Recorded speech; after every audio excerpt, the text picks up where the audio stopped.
ಭಂಡಾರಿ ಎನ್ನುವ ಕರಾವಳಿ ಪ್ರತಿಭೆ ರಂಗಿತರಂಗ ಸಿನಿಮಾ ಮಾಡಿ ಸ್ಯಾಂಡಲ್ವುಡ್ ನಲ್ಲಿ ಸ್ಟಾರ್ ಪಟ್ಟಕ್ಕೆ ಬಂದವರು. ಈಗ ಅದೇ ಅನೂಪ್ ಭಂಡಾರಿ ಮತ್ತೆ ಸುದ್ದಿಯಲ್ಲಿದ್ದಾರೆ.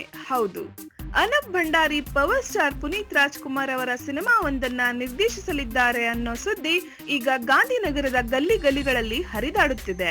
ಈ ಕುರಿತು ಸ್ವತಃ ಅನೂಪ್ ಪ್ರತಿಕ್ರಿಯೆ ನೀಡಿದ್ದಾರೆ. ಇದು ಆಕ್ಷನ್ ಸಾಹಸಮಯ ಚಿತ್ರವಾಗಿರಲಿದೆ. ಇದು ನನಗೆ ಅತಿ ಹೆಚ್ಚು ಸಂತಸದ ಕ್ಷಣ, ಏಕೆಂದರೆ ನಾವಿಬ್ಬರು ಸಹೋದರರಿಗೆ ದೊಡ್ಡ ನಟನೊಂದಿಗೆ ಕೆಲಸ ಮಾಡಲು ಅವಕಾಶ ಸಿಕ್ಕಿದೆ ಅನ್ನುತ್ತಾರೆ ಅನೂಪ್. ಒಂದು ಸಾಲಿನ ಕತೆ ಕೇಳೋ ಮೊದಲೇ ಪುನೀತ್ ಅವರು ನಮ್ಮ ಜೊತೆಗೆ ಕೆಲಸ ಮಾಡುವ ಆಸಕ್ತಿಯನ್ನ ಈ ಹಿಂದೆಯೇ ತೋರಿದ್ರು ಅನ್ನೋ ಅನೂಪ್, ನಾನು ರಾಜರಥದಲ್ಲಿ ಬ್ಯುಸಿ ಆಗಿದ್ದರಿಂದ ಈ ಕಥೆಯ ಮೇಲೆ ಕೆಲಸ ಮಾಡಲು ಸಾಧ್ಯವಾಗಿರಲಿಲ್ಲ. ಈಗ ಸ್ಕ್ರಿಪ್ಟ್ ಮೇಲೆ ಕೆಲಸ ಪ್ರಾರಂಭಿಸಿದ್ದೇವೆ. ನನ್ನ ಪೂರ್ವ ನಿಯೋಜಿತ ಕೆಲಸಗಳು ಮುಗಿದು ಸ್ಕ್ರಿಪ್ಟ್ ಸಂಪೂರ್ಣಗೊಂಡ ಮೇಲೆ ಚಿತ್ರೀಕರಣದ ದಿನಾಂಕ ನಿಶ್ಚಯವಾಗಲಿದೆ ಅನ್ನುತ್ತಾರೆ ಅವರು.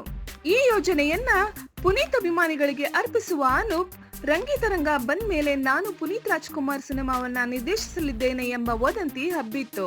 ಆದ್ರೆ ರಾಜರಥ ಮುಗಿದ ಮೇಲೆ ಪುನೀತ್ ಅವರೊಟ್ಟಿಗೆ ಸಿನಿಮಾ ಮಾಡಲಿದ್ದು ಸ್ಯಾಂಡಲ್ವುಡ್ ನ ಗಲ್ಲಿ ಗಲ್ಲಿಗಳಲ್ಲಿ ಈ ಸುದ್ದಿ ಹರಿದಾಡುತ್ತಿದೆ.